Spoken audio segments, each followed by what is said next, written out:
Good morning বন্ধুরা, সবাই কেমন আছো? আবার একটা রেসিপি নিয়ে এলাম, পনির পকোড়া।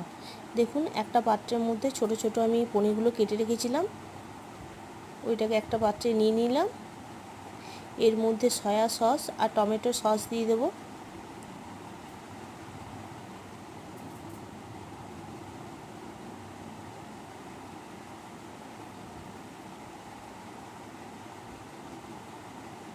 এরপরে একটা একটা করে মশলা দিয়ে দেবো।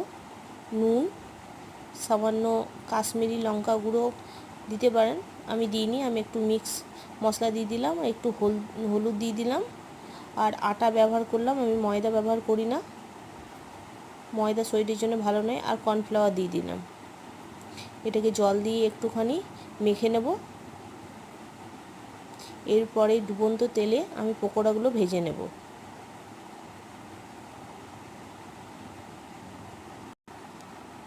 লাল লাল করে ভাজা হয়ে গেছে, এবারে উঠিয়ে নিচ্ছে একটা পাত্রে।